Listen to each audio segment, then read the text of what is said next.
I want to talk to you, those who are tired, you who feel the weight of the week before it even begins, you who feel your chest tighten on Sunday night, wondering how you'll face another Monday. Because I know that feeling too.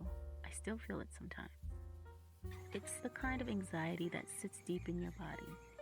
Logically, you know it's safe. You're home. You're not in danger. But your body hasn't caught up with that truth yet. It still remembers what it felt like to be on edge every single day just to survive at work.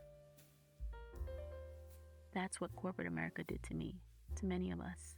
It trained our nervous systems to stay in fight or flight mode, to anticipate disrespect, to expect to be overlooked. Even now, I still get flashes. Panic, the short breath, the tight chest. The body doesn't forget that easily. But what's changed?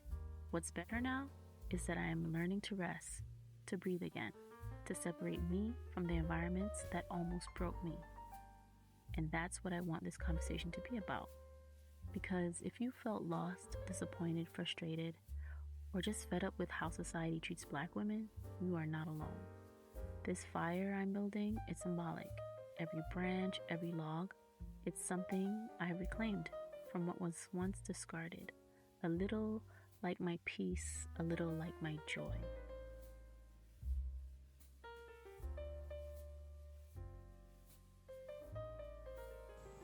We rarely get to admit that what we've been through is trauma. We call it work stress. We joke about the Sunday scaries. But it's deeper than that. When you've spent years surviving workplaces that are egotistical, dismissive, and discriminatory, your body learns to stay alert. Even when you leave, that alertness doesn't disappear overnight. It stays with you. Let's be honest, the numbers tell the truth we've lived. Here are some facts that support that.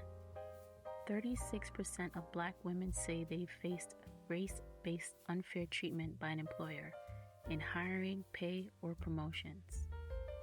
Black women earn about 69 cents for every dollar a white man earns, even with equal effort and time.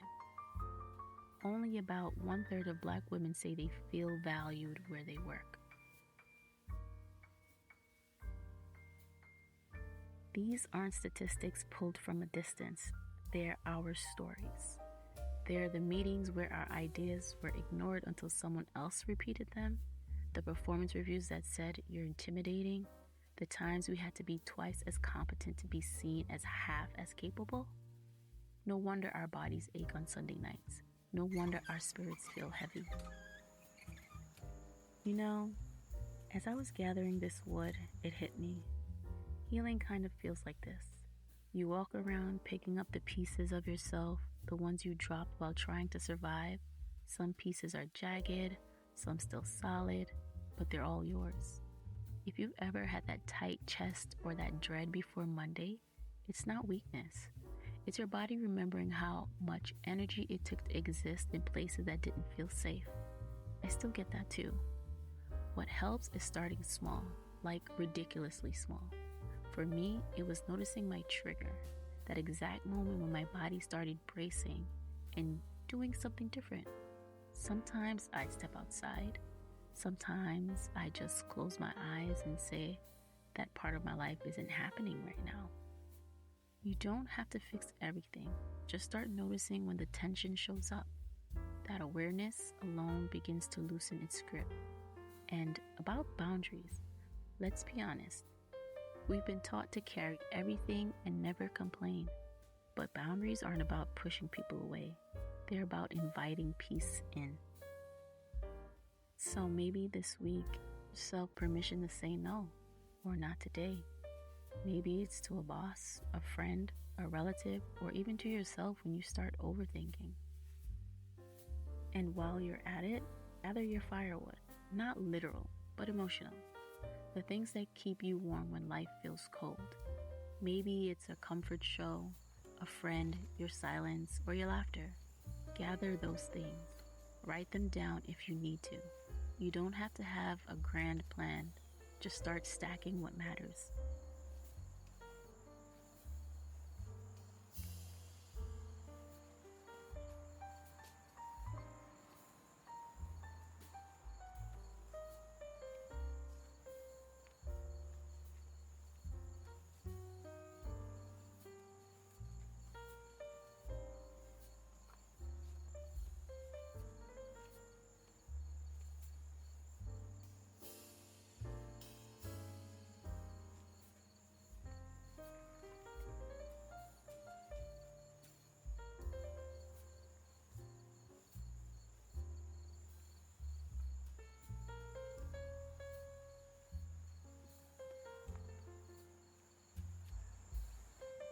this part, this fire, it's what it looks like when you start reclaiming your life.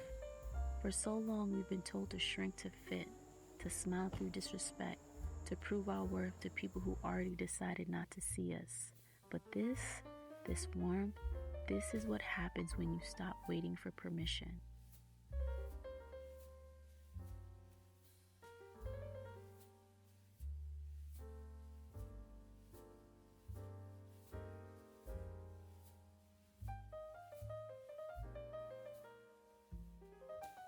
When you light that match, you're declaring, I'm done. The world decide what I deserve. You've already done the hardest part, surviving. Now comes the better part, living. I don't mean some big quit your job and disappear kind of change. I mean the everyday kind. Choosing to rest when you're tired. Choosing to believe your voice matters. Choosing softness, not because you're fragile, but because you finally can be.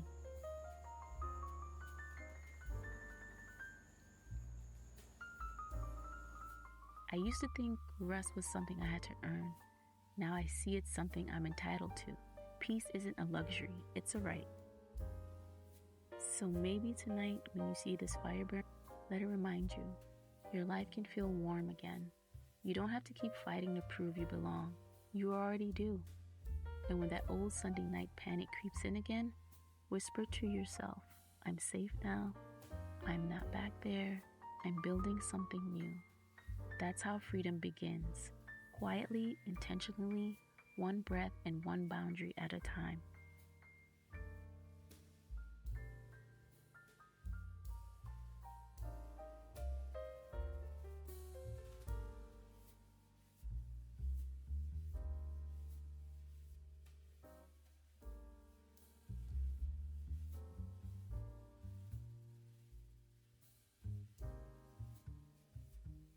This fire, it isn't just heat, it's renewal.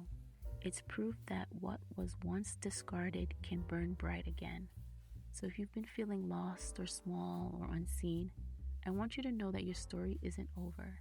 It's just shifting. You are still becoming.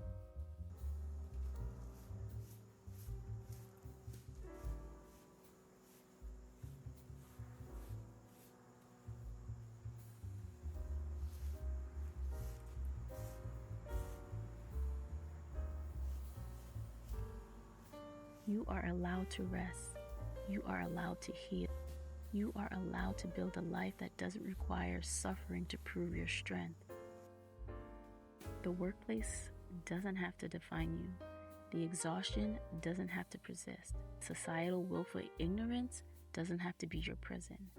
You have the power to gather the wood, stack the pile, and strike the match.